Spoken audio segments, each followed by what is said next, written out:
Hey guys, Aaron from 3D.ca here. So Apple officially and finally announced their new wireless headphones, the AirPods Max.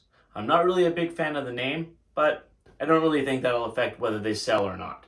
I mean, it is Apple after all. The one thing that everybody seems to be talking about is the price. They're expensive, a lot more expensive than I think people were expecting. In Canada, they're $780, and in the US, they're $550.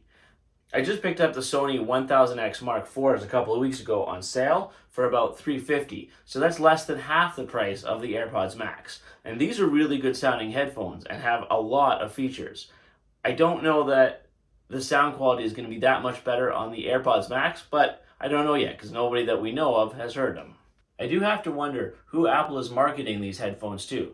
If they're being marketed to professionals creating music or editing movies, then why aren't they called AirPods Studio? If they're not good enough to be called studio quality headphones, then are they really that much better than the offerings from Sony or Bose that are significantly cheaper? I just don't really know who they're going for.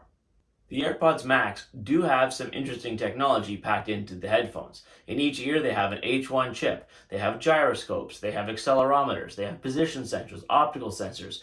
I'm sure they do a lot of cool things with this technology, but I don't know if it's going to be worth the price hike. Maybe it is, I don't know, we haven't tried it yet. The AirPods Max have 9 microphones, 8 of which are used for active noise canceling. The H1 chips in each cup will be listening to those microphones and performing calculations to basically block out any sound that they can hear from the outside.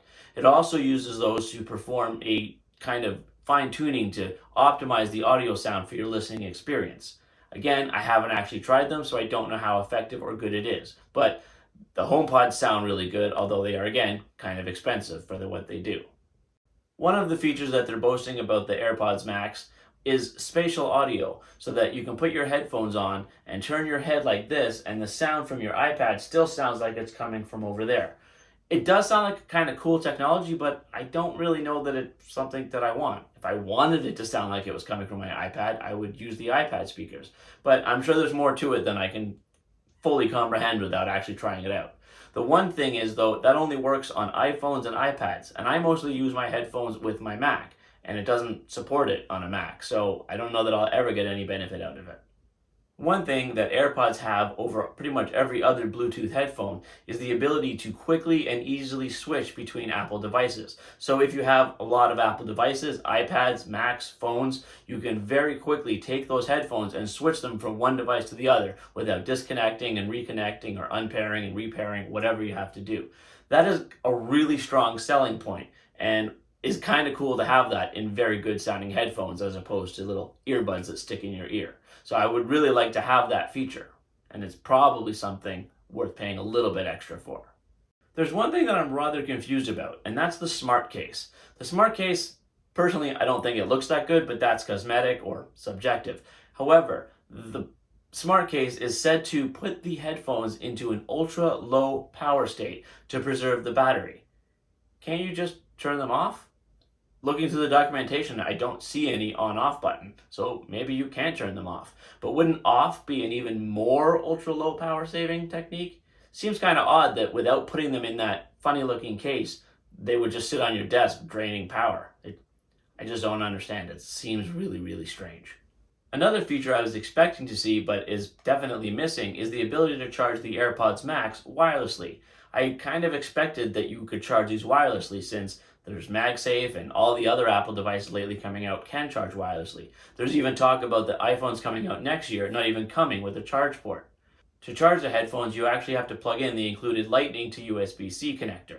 Then, if you want to actually listen to audio through the cable, you'll need to buy another dongle so that you can convert a Lightning to an audio jack. If you wanted to listen to your iPhone plugged into your brand new AirPods Max, you'd need to have a dongle going from Lightning to audio, then from audio back to Lightning so that you could plug them in, because they don't provide audio over USB. Moving on to design. I find the design fine. I don't really think that it's ugly or beautiful. I think they're fine. They look a little different from most headphones out now, but not strikingly so. They just look like headphones.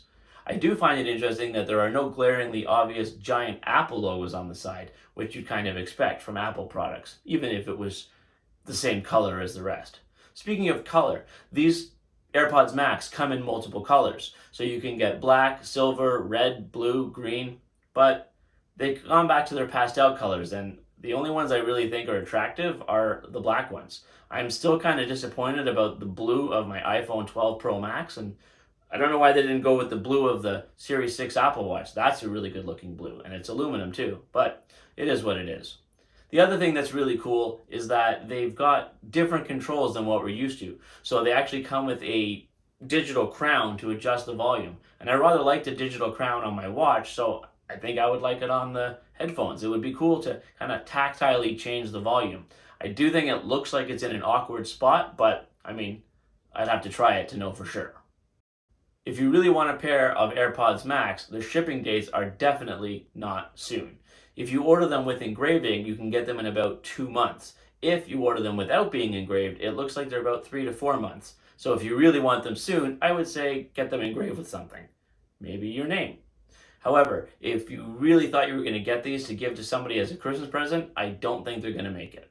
I'd really love to get my hands on a pair of AirPods Max so that I could give them a pretty decent review and compare them with the 1000X Mark IVs that I just recently purchased.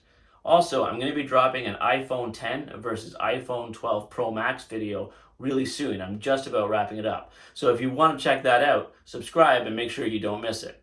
See you in the next video.